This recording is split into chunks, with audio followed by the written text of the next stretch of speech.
ጤና ይስጥልኝ የዩቲዩብ ቻናል ቤተሰቦች እንደምንከርማችኋል። የዕለቱን መረጃዎች ይዤላችሁ መጥቻለሁ። እስከ ፍጻሜው ድረስ አብራችሁኝ እንድትቆዩ በአክብሮት እጋብዛለሁ። ከ5000 በላይ ኢትዮጵያውያን ከአሜሪካ እንዲወጡ የሚያደርገውን ውሳኔ ፍርድ ቤት በጊዜያዊነት አግዶታል።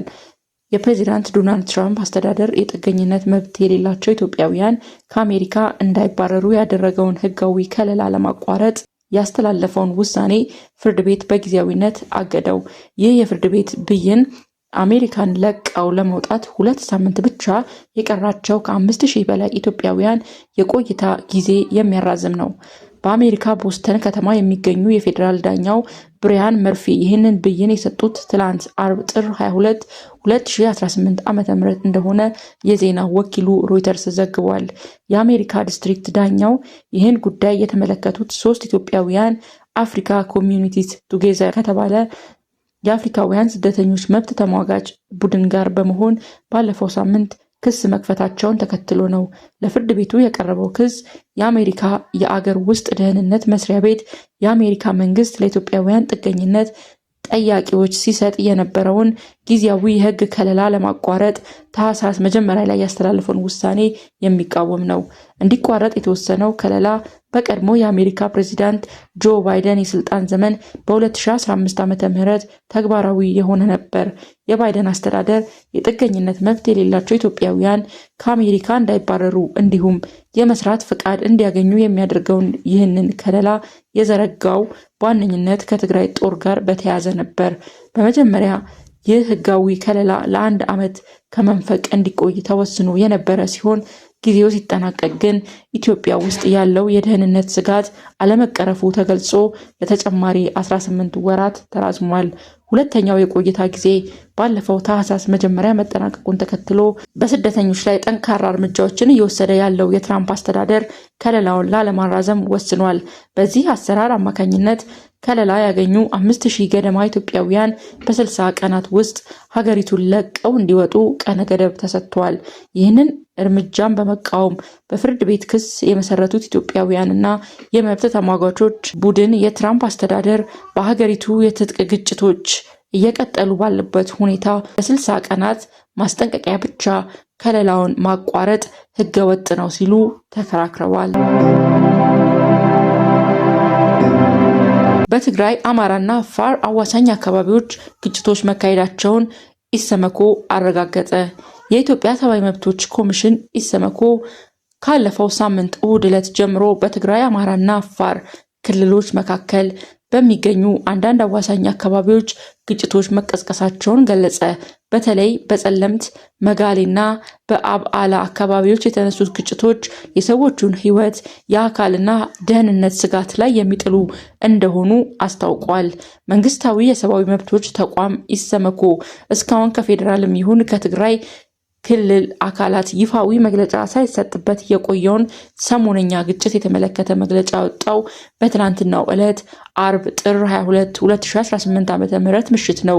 የኢሰመኮ መግለጫ እንደሚያስረዳው ሶስቱን ክልሎች በሚያዋስኑት ስፍራዎች ግጭት የተነሳው ከእሁድ ጥር 17 ቀን ጀምሮ ነው። መግለጫው ግጭት ተካሂዶበታል በሚል የተጠቀሰው አንዱ ስፍራ የትግራይና የአማራ ክልሎች የሚወዛገቡበት ጸለምት ነው። የዜና ወኪሎቹ ሮይተርስ እና አጃንስ ፍራንስ ፕሬስ የደህንነትና የዲፕሎማቲክ ምንጮችን ዋቢ አድርገው ባወጧቸው ዘገባዎች በዚህ ስፍራ ላይ የትግራይ ኃይሎች ከኢትዮጵያ ሰራዊትና ከአማራ ሚሊሻዎች ጋር ውጊያ ማድረጋቸውን አመልክተዋል። በኢሰመኮ መግለጫ ላይ ትግራይና አፋር ክልሎች በሚያዋስኗቸው ስፍራዎች የሚገኙ መጋሌና አብዓላ አካባቢዎችም ተጠቅሰዋል። በዚህ ሳምንትም ግጭት እንደተካሄደበት የተገለጸው አፋር ክልል መጋሌ ወረዳ ባለፈው ጥቅምት መጨረሻ ላይም ተመሳሳይ ሁኔታ ውስጥ ገብቶ ነበር። የክልሉ መንግስት በወቅቱ ባወጣው መግለጫ የህወሓት ቡድን በወረዳው የምትገኘው ቶንሳ ቀበሌ ላይ የከባድ መሳሪያ ተኩስ መክፈቱን በመግለጽ ከሶ ነበረ። የወረዳው ዋና አስተዳዳሪ ጥቃት የከፈቱት የትግራይ ኃይሎች ወደ 15 ኪሎ ሜትር ዘልቀው መግባታቸውንና 6 መንደሮችን መቆጣጠራቸውን ለቢቢሲ ተናግረው ነበር። በዚህ ምክንያትም በ10 ሺዎች የሚቆጠሩ የቀበሌዋ ነዋሪዎች እንደተፈናቀሉ ተገልጿል።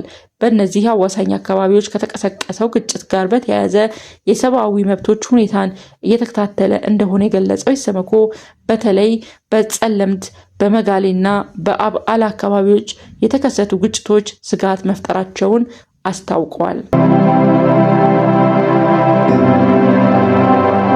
በየመን ሰንዓ የሚገኙ ኢትዮጵያውያን ስደተኞች በሞትና በሽረት መካከል ነን ሲሉ ዓለም አቀፍ የስደተኞች ድርጅት ድጋፍ እንዲያደርግላቸው ተማጸኑ። የስደተኞች ማህበረሰብ የኮሚቴ አባል ጀማል ጀይላን በድርጅቶቹ ይደረግላቸው የነበረው ድጋፍ በመቋረጡ ላለፈው 1 ወር ከፍተኛ ችግር ላይ መውደቃቸውን ተናግረዋል።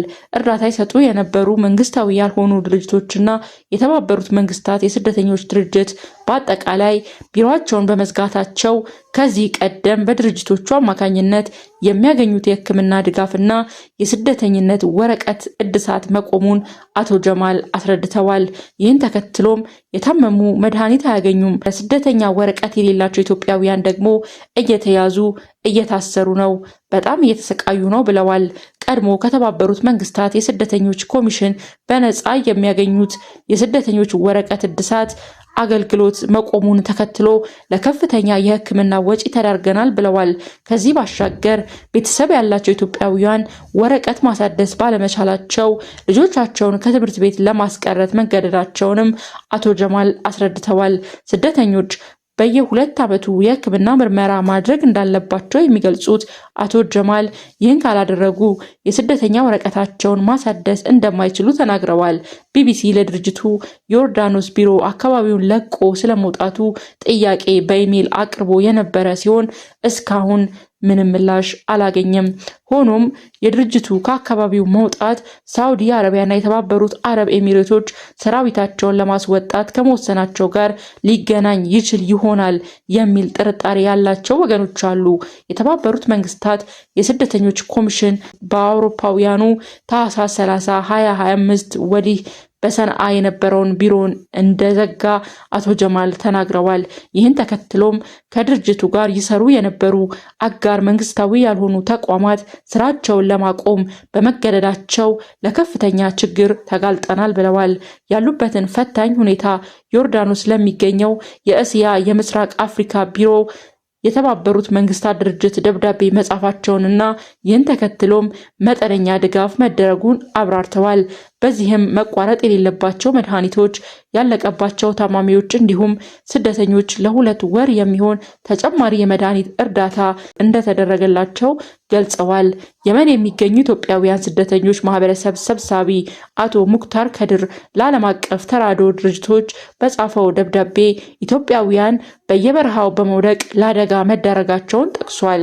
እንዲሁም በወንጀለኞች አማካኝነት ለሕገ ወጥ የሰውነት አካል ንግድ መጋለጣቸውንና የታመሙ ሰዎችም በመድኃኒት እጥረት ስቃይ ላይ መሆናቸውን በማመላከት መፍትሄ የሚገኝበት ሁኔታ እንዲመቻችላቸው ጠይቀዋል። ይህ በእንዲህ እንዳለ በየመን ብሔራዊ የስደተኞች ጉዳዮች ኮሚቴ ሰሞኑን በውጭ ጉዳይና በውጭ ዜጎች ጉዳዮች ምክትል ሚኒስቴር አብዱልዋሂድ አቡራስ የተመራ ስብሰባ መካሄዱንና ኢትዮጵያውያን ስደተኞች ጉዳይ አጀንዳ እንደነበር ሱራኔት የተሰኘው የሀገሪቱ ጋዜጣ ዘግቧል።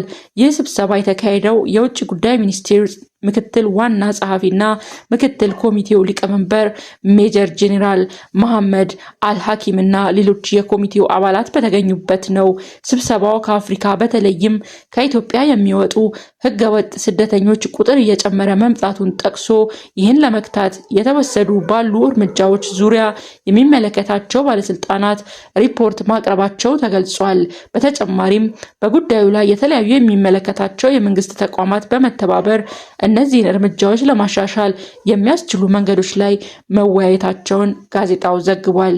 በየመን ውስጥ በአጠቃላይ 18000 ኢትዮጵያውያን በስደተኞች ድርጅት ተመዝግበው የሚገኙ ሲሆን ከነዚህ መካከል 8000 ገደማ የሚሆኑት በሰንዓ የሚገኙ ናቸው። ቀሪዎቹ አብዛኞቹ በሌላኛው የሀገሪቱ ከተማ ኤደን እና በሌሎች ከተሞች ውስጥ የሚገኙ መሆናቸው ይታመናል። በተጨማሪም እዚያው ሰንዓ ከተማ ውስጥ በስደተኝነት ያልተመዘገቡና በእርሻና በፋብሪካ ስራ የተሰማሩ ወደ 20 ሺህ የሚጠጉ ኢትዮጵያውያን ስደተኞች እንደሚኖሩም ግምት ተቀምጧል። የመን ለ7 ዓመታት በዘለቀው ግጭት ምክንያት ከ23 ሚሊዮን በላይ ህዝቦቿ በዓለም አቀፍ ሰብአዊ ድጋፍ ላይ ጥገኛ ናቸው።